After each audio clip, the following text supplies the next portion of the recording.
Elon Musk आज दुनिया के रिचेस्ट इंसान है और अब ट्विटर के ओनर भी।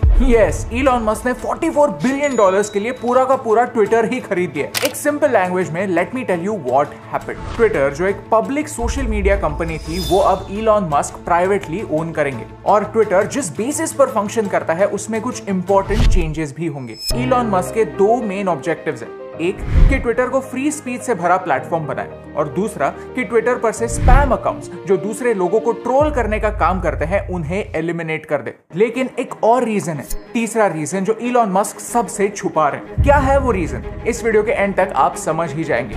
But why Twitter? ट्विटर ना ही सबसे ज्यादा पैसे कमाने वाला प्लेटफॉर्म है, ना ही सबसे ज्यादा यूजर्स वाला। पिछले साल ट्विटर ने सिर्फ 5 बिलियन का रेवेन्यू किया था और सिर्फ 2017 मिलियन डेली यूजर्स ट्विटर पर थे। ये नंबर बड़ा जरूर है, लेकिन दूसरे सोशल मीडिया प्लेटफॉर्म्स को देखिए। यूट्यूब ने पिछले एक साल में 28 बिलियन कमाए, Amazon ने 30 बिलियन और फेसबुक ने वेट फॉर इट $117 बिलियन सिर्फ पिछले एक साल में कमाए। इकोनॉमिक्स की बात की जाए तो ट्विटर स्पेशल नहीं, लेकिन फिर भी ट्विटर स्पेशल है। ट्विटर इकलौता ऐसा प्लेटफॉर्म है जो अपने शुरुआती दिनों में जैसा था वैसा ही रहा है। Twitter was, is and will be a micro blogging platform. Twitter इकलौती ऐसी जगह है जहां रिटन कंटेंट आज भी किंग है और हर यूजर, छोटा या बड़ा, एक क्रिएटर। पॉलिटिशियन से लेकर फाइनेंशियल गुरुज तक हर कोई ट्विटर पर एक्टिव है। हर सरकार के ऑफिशियल ट्विटर हैंडल्स हैं। प्लस ट्विटर पर ऑर्डिनरी लोगों को एक्स्ट्रॉर्डिनरी लोगों का अटेंशन मिल सकता है। सेलिब्रिटीज नॉर्मल लोगों की दुनिया में क्या कॉन्वर्सेशंस हो रहे हैं ये रियल टाइम सुन सकते हैं। इलॉन मस्क खुद ट्विटर पर काफी एक्टिव है। उनके 80 मिलियन से ज्यादा फॉलोअर्स है और वो टॉप 10 मोस्ट फॉलोड अकाउंट्स में से एक है। उन्होंने कुछ ही दिनों पहले ट्विटर में 9% स्टेक खरीदा था और वो लार्जेस्ट शेयर होल्डर बने थे। लेकिन उन्होंने ट्विटर का बोर्ड ज्वाइन नहीं किया।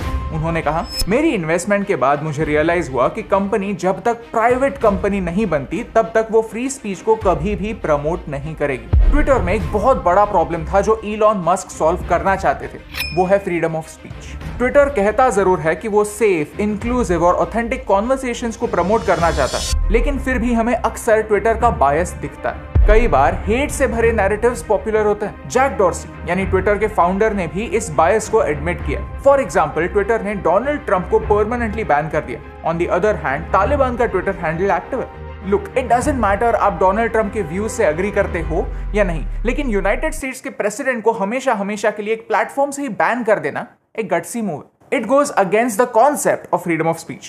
इलॉन मस्क खुद को फ्री स्पीच एब्सोल्यूटिस्ट कहता है। वो मानते हैं कि फ्री स्पीच पर कुछ लिमिट्स होने चाहिए, लेकिन ये लिमिट सिर्फ वो देश लगा सकता है जहां ट्विटर ऑपरेट कर रहा है। ट्विटर एज अ प्लेटफॉर्म ये अथॉरिटी नहीं रखता कि वो खुद फ्री स्पीच को दबाए और ये डिसाइड करे कि कौन से ओपिनियंस प्लेटफॉर्म पर होने चाहिए और कौन से नहीं। इलॉन मस्क ये मानते हैं कि वो एल्गोरिथम्स जो ये डिसाइड करते हैं कि कौन सा कंटेंट चलेगा वो पब्लिक होने चाहिए। And that's what Elon Musk thinks. अब बात करते हैं उस तीसरे हिडन रीजन के बारे में जो इलॉन मस्क सबसे छुपा रहा है। इलॉन मस्क एक ट्वीट से डोजकॉइन की प्राइस ऊपर नीचे कर सकता है और करोड़ों की वेल्थ जनरेट या डिस्ट्रॉय कर सकता है। एक ट्वीट से इलॉन मस्क ये अनाउंस कर देते हैं कि अब टेस्ला बिटकॉइन के साथ खरीदी जा सकती है। इस डिसीजन के बाद बिटकॉइन के प्राइस ऑल टाइम हाई तक पहुंच जाते हैं और फिर बिटकॉइन एनवायरनमेंट के लिए सही नहीं ये कहकर अपना ही डिसीजन वापस भी लेते हैं, जिसके बाद बिटकॉइन की डिप खत्म होने का नाम ही नहीं लेती। इन शॉर्ट, आज की दुनिया में इलॉन मस्क सबसे बड़े फाइनेंशियल इन्फ्लुएंसर है। इलॉन मस्क एक ऐसे इंसान है जिन्हें कोई भी फाइनेंशियल ट्वीट करने से पहले SEC से परमिशन लेनी पड़ती है, क्योंकि लोग उनसे इन्फ्लुएंस होकर स्टॉक मार्केट में कोई भी डिसीजन ले सकते हैं जिससे बहुत उथल पुथल हो सकती है। ये पावर इलॉन मस्क अपने हाथ से छोड़ना नहीं चाहते।